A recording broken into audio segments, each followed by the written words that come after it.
അയ്യോ ചേട്ടാ, അയ്യോ അയ്യോ, ഓടി വന്നേ, ഓടി വന്നേ.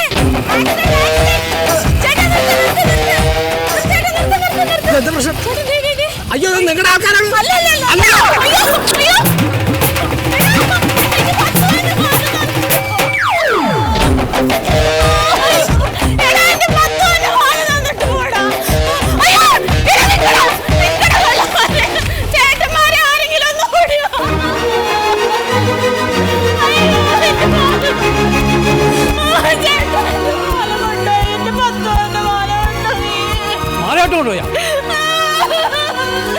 സമാധാനമായിട്ടേക്ക് ഒരു മാലേനെ പോയുള്ളൂ.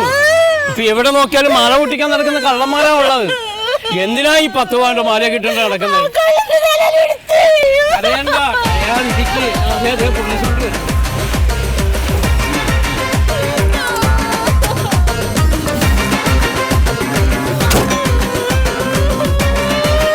എന്താണ്, എന്താ പ്രശ്നം? 10 പവന്റെ മാലയോ? 10% വെച്ച് 10 പവന് 1 പവൻ നമുക്ക്. അയ്യോ, അത് ഭയങ്കര കഷ്ടമായി പോയി. ആരാണ് ചെയ്തത്? സാറേ, ഈ സ്റ്റേഷൻ പരിധിയിൽ 24ാമത്തെ പ്രാവശ്യമാണ് ഈ മാലമോഷണം നടക്കുന്നത്. ഷട്ട് കൃത്യമായിട്ട് 24 എന്ന് പറയാൻ നിങ്ങളാണ് മാല മോഷ്ടിച്ചത്? ഞാനിവിടുത്തെ ഒരു പത്രപ്രവർത്തകനാ. ഇത് സാറിന്റെ കഴിവുകേടാണെന്ന് ഞാൻ നാളത്തെ പത്രത്തിൽ ഞാൻ എഴുതും. എന്റെ പൊന്ന് സുഹൃത്തെ, നമ്മൾ അന്വേഷിക്കാഞ്ഞിട്ടല്ലോ, പിന്നെ നമ്മളേതൊരു മാതൃകാ പോലീസ് സ്റ്റേഷൻ ആയി പോയില്ലേ? വല്ലവനെ പിടിച്ചോണ്ട് വന്ന് നല്ല കുത്തും കുത്തിയിട്ട് കേസുകളൊക്കെ അവന്റെ തലയിൽ കിടാൻ അറിയാഞ്ഞിട്ടല്ല. ഇതൊരു മാതൃകാ പോലീസ് സ്റ്റേഷനാണ്. ഒന്നും ചെയ്യാൻ പറ്റില്ല. ഞങ്ങൾക്ക് ആരോടും ദേഷ്യപ്പെടാൻ പാടില്ല, ആരെയും അടിക്കാനും പാടില്ല. ഇയാൾ നിങ്ങളുടെ ഭർത്താവാണോ? ഓ സോറി. എന്ത് സോറി പറഞ്ഞിട്ട് എന്ത് കാര്യം സാറേ? ഇന്ന് കാലത്തെ വാങ്ങിച്ച് കഴുത്തിലങ്ങോട്ട് കെട്ടിക്കൊടുത്തതുള്ളൂ 10 പവന്റെ മാല. പക്ഷേ സാറേ, ഞാനൊരു കാര്യം പറയാം, ഇത് നിങ്ങളുടെ പോലീസ് ഡിപ്പാർട്ട്മെന്റിന്റെ ഒത്താശയോട് കൂടിയായി കള്ളന്മാർ ഇതൊക്കെ ചെയ്യണം. തോന്നിവാസം പറയരുത്. മാതൃകാ പോലീസ് സ്റ്റേഷനെ പറ്റി അപവാദം പറഞ്ഞാലുണ്ടല്ലോ. തനിക്ക് പരാതി ഉണ്ടെങ്കിൽ താ സ്റ്റേഷനിൽ വന്ന് പറയണോ? എനിക്ക് പരാതിയില്ല സാറേ. എനിക്ക് പരാതി ഇല്ലാത്തത്? എനിക്ക് പരാതിയില്ല. പരാതിയില്ല സാറേ. മിണ്ടരുത്, ഞാൻ അടിച്ചു സാറേ. എനിക്ക് പരാതിയില്ല. അതെന്താ നിങ്ങൾക്ക് പരാതി ഇല്ലാത്തത്? സാറേ, അത് കളവ് പോയ സ്വർണ്ണമല്ല, മുക്കുകൊണ്ടാ.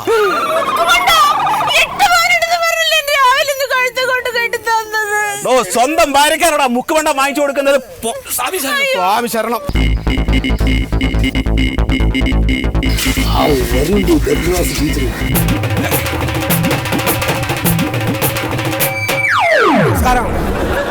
LP സ്കൂളിലെ ടീച്ചറല്ലേ? അതെ. ഇപ്പൊ പോയ അഡ്മിഷൻസ് ഉണ്ടാവും അവിടെ? ചിലപ്പോ ഉണ്ടാവും. അതല്ല, ഞാൻ ഒരു കാര്യം പറയാൻ വേണ്ടിട്ടായിരുന്നേ. ഈ മാല നിങ്ങളാണ്?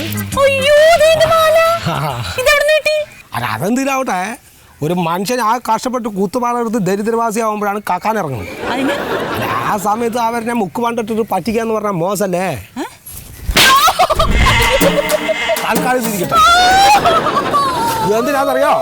ഇനി ഇങ്ങനെയുള്ള സമയത്ത് മുക്ക് പണ്ടാണിയുമ്പോ ഒന്ന് ഓർക്കാൻ വേണ്ടിയിട്ടാണ്. അത് മനസ്സിലായി.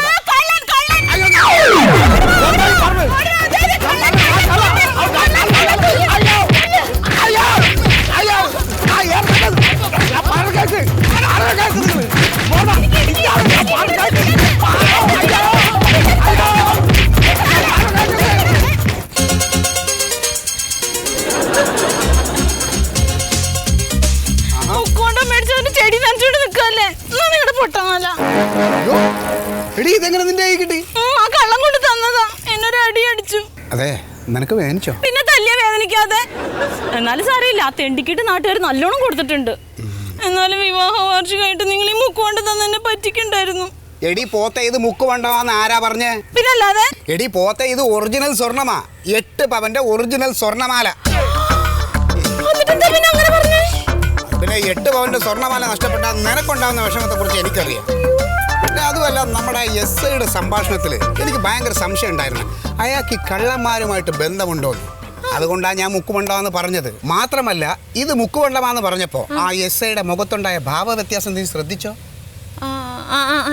എടി, അയാൾക്ക് ഈ കള്ളന്മാരുമായിട്ട് ബന്ധമുണ്ടെങ്കിൽ അയാൾ അപ്പം തന്നെ വിളിച്ചു പറയും ഇത് മുക്കുപണ്ടമാണ്. അപ്പം കള്ളന്മാരെന്ത് ചെയ്യും? ഈ മുക്കുപണ്ടത്തിന് എവിടെയെങ്കിലും വലിച്ചെറിയും. നമുക്ക് ഉപയോഗപ്പെടാത്ത സാധനം കള്ളന്മാർക്ക് ഉപയോഗപ്പെടണമെന്ന് ഞാനും അങ്ങ് കരുതി. പക്ഷെ എന്നാലും ഈ മണ്ടന്മാർ നിന്റെ കയ്യിൽ തന്നെ ഇത് കൊണ്ട് തരുമെന്ന് ഞാൻ സ്വപ്നത്തിൽ പോലും വിചാരിച്ചില്ല.